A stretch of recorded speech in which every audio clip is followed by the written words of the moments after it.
she escaped the Nazis with 3 children and a suitcase of royal emeralds. In the shadow of the White House, this Scandinavian princess wielded more influence over World War II than most generals. She had no army, no official title in the American government, yet her quiet conversations with President Roosevelt may have altered the course of history itself. This is the untold story of Crown Princess Märtha of Norway, the woman who transformed from a reluctant royal refugee into America's most powerful unofficial diplomat.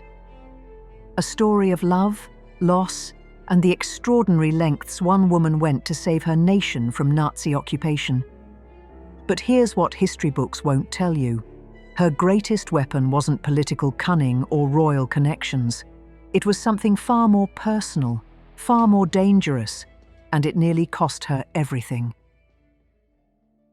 When Crown Princess Märtha of Norway stepped off that ship in New York Harbor in August 1940, she carried with her more than just 3 frightened children and a handful of precious belongings. Hidden in her luggage was a priceless emerald parure, her insurance policy should all else fail. What she couldn't have known was that she was about to embark on a 5-year mission that would make her one of the most influential women of the Second World War. Today, we unlock the secret chambers of this remarkable story.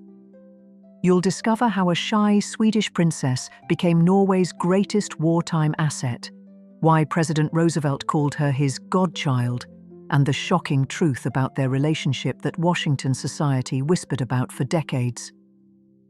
We'll explore the jewels she carried into exile, emeralds that once adorned Napoleon's court, and reveal how she used everything from state dinners to private yacht cruises to keep Norway's cause alive in the corridors of American power. This isn't just another wartime tale.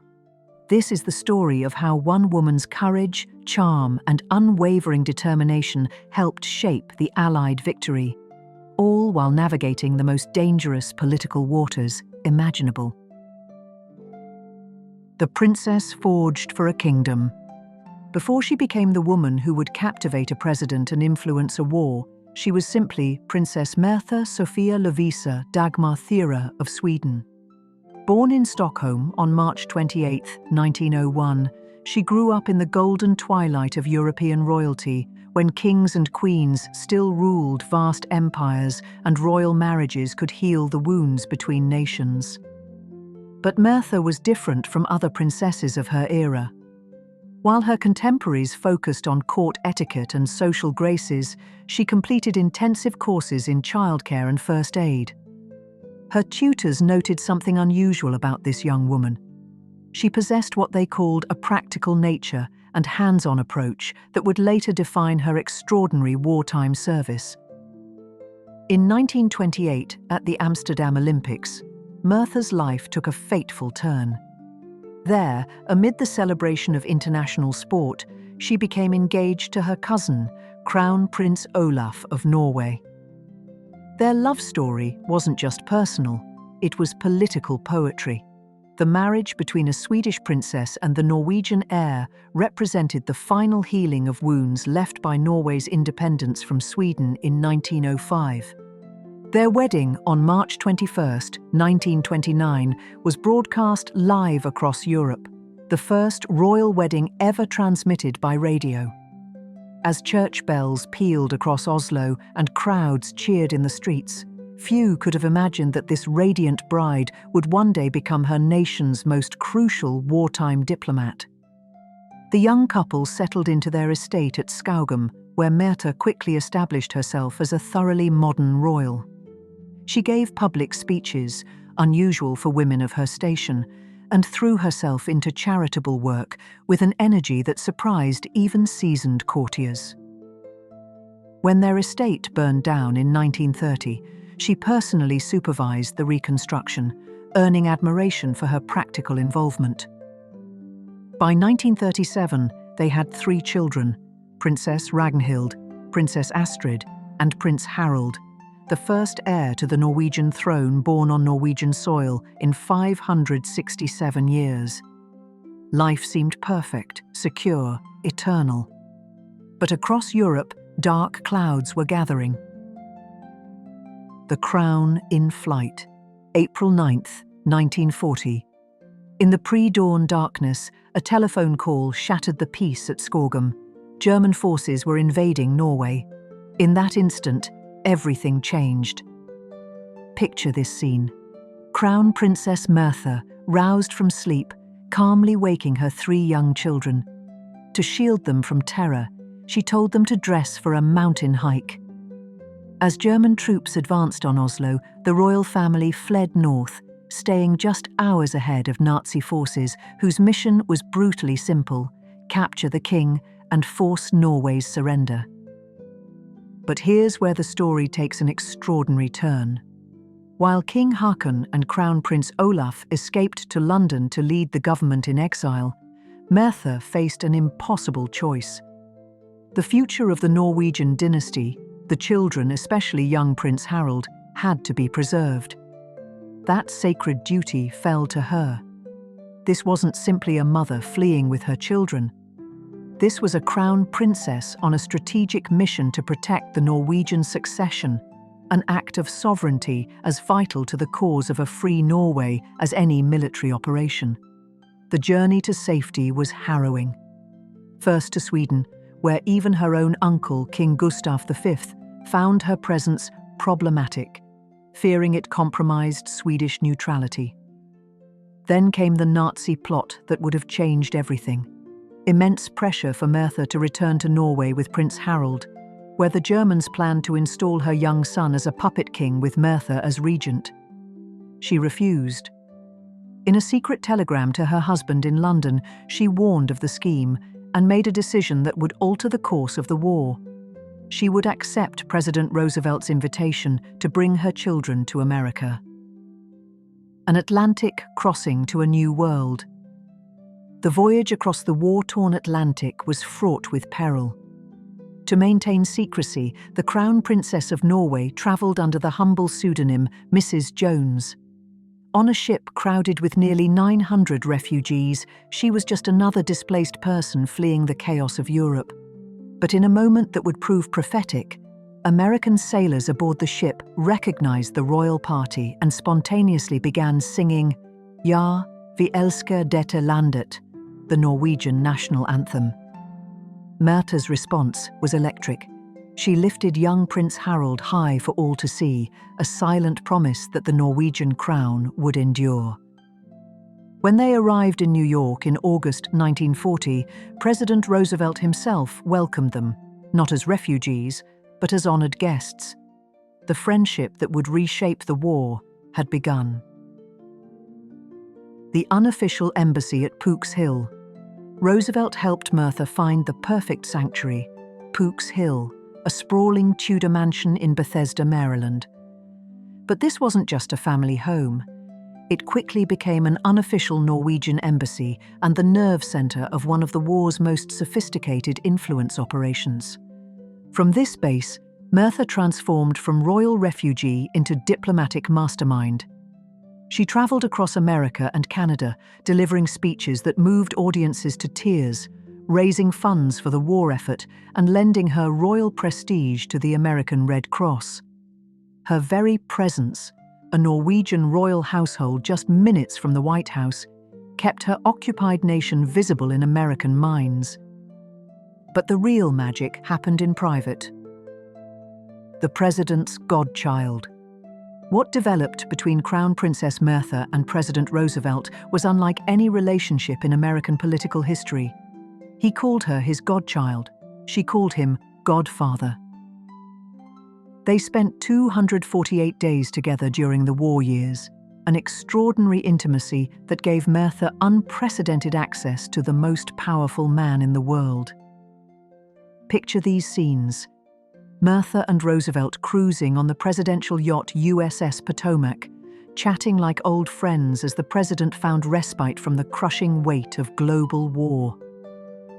Private dinners at the White House, where she kept Norway's plight at the forefront of his mind. Weekend retreats at Hyde Park, where their easy camaraderie scandalized Washington society. The gossip was inevitable.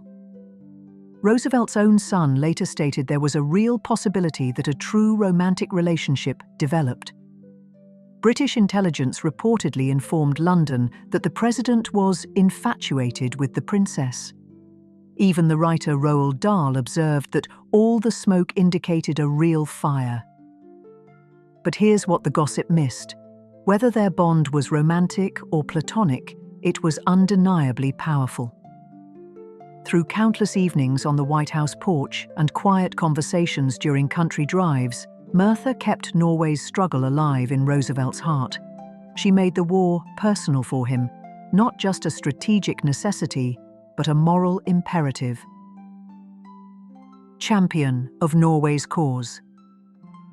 Märtha's influence reached its zenith on September 16, 1942, at the Washington Navy Yard. In response to reports suggesting Norwegians were accepting German occupation, Roosevelt decided to make a grand gesture. With Crown Princess Märtha at his side, he presented the Norwegian Royal Navy with a new American-built warship and delivered one of the most stirring speeches of his presidency. "If there is anyone who still wonders why this war is being fought," Roosevelt declared, his voice booming with conviction, "let him look to Norway." Standing beside him, Märtha was visibly moved. This wasn't just diplomatic theatre, it was the culmination of 2 years of patient, persistent advocacy. The speech made headlines worldwide, reassured Norwegians that they hadn't been forgotten, and cemented the US-Norway alliance in the hearts and minds of the American people. The jewels of a crown in exile. But let's return to those emeralds, the insurance policy Märtha's mother pressed into her hands on that desperate train platform in Stockholm. The Norwegian emerald parure carries one of the most dramatic stories in royal jewelry history. These magnificent emeralds and diamonds had travelled a winding path through European royalty, from Napoleon's court to the imperial court of Brazil, finally reaching the Swedish royal family. When Märtha's mother gave them to her in 1940, it was with chilling instructions. If all else failed, if the royal family faced financial ruin in exile, she was to sell them to survive. Imagine the weight of that moment. A mother entrusting her daughter with the family's most precious treasures, knowing they might be the difference between survival and destitution. Miraculously, the emeralds never had to be sold. Märtha carefully preserved them throughout the long years of war, and when victory finally came, they were transformed from symbols of potential desperation into emblems of triumph. When she wore them to Queen Elizabeth II's coronation in 1953, she was making a powerful statement. The Norwegian crown had not just survived, it had prevailed. A hero's welcome and heartbreak. On June 7, 1945, exactly 5 years after King Haakon and Crown Prince Olav had fled their homeland, they returned in triumph. The welcome Märtha received was overwhelming. Her tireless wartime work had captured the imagination and hearts of her people. She was no longer just the crown princess. She was hailed as the mother of the nation. In the years that followed, as King Haakon's health declined, Märtha and Olaf assumed increasing royal duties. She performed the functions of a queen consort in all but name, even delivering the annual New Year's Eve speeches to the nation in 1946 and 1950.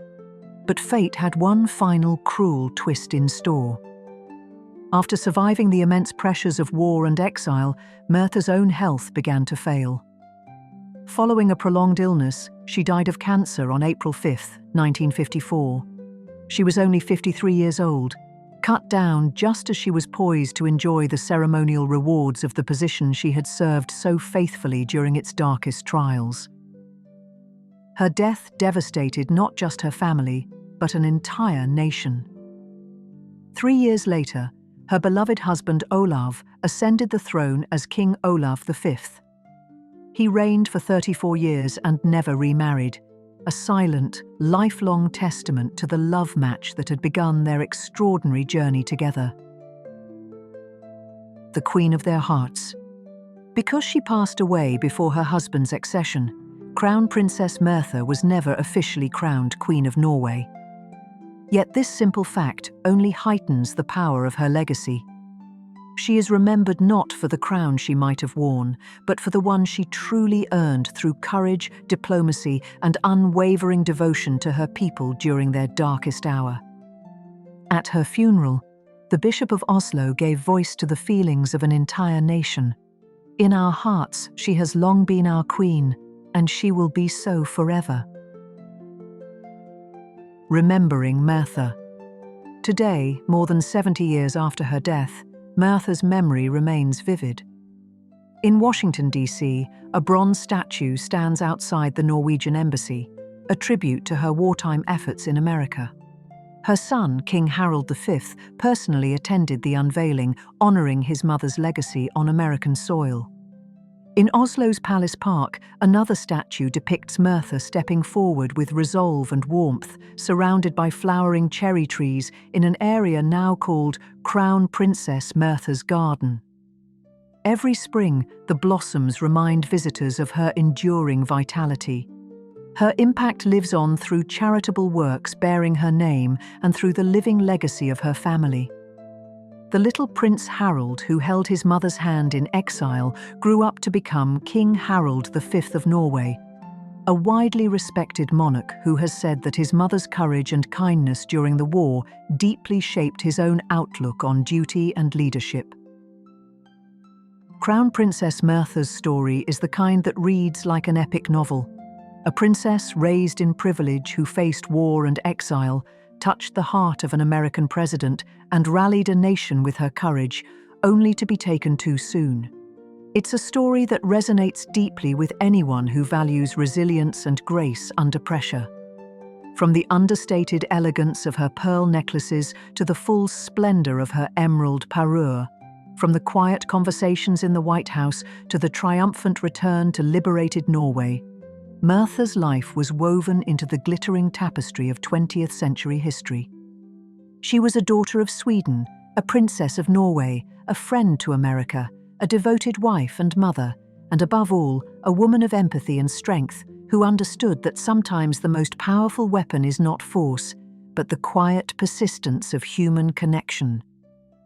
In the quiet of Oslo's Palace Park, when the evening sun slants through the cherry trees, one can almost imagine the bronze statue of Märtha coming to life, the princess stepping forward, extending her hand as she did to so many, with kindness in her eyes and steel in her spine. Norway remembers her as the queen of their hearts, an honor that no crown or title could ever bestow, but which she earned through her life of service and sacrifice. Across the ocean in America, her memory lives in that statue on Massachusetts Avenue, reminding all who pass of a time when a brave princess stood shoulder to shoulder with a president to defend freedom. As we conclude this journey through her remarkable life, we recall Märtha's own words from a 1943 speech. "We are far from home, but Norway is ever in our hearts."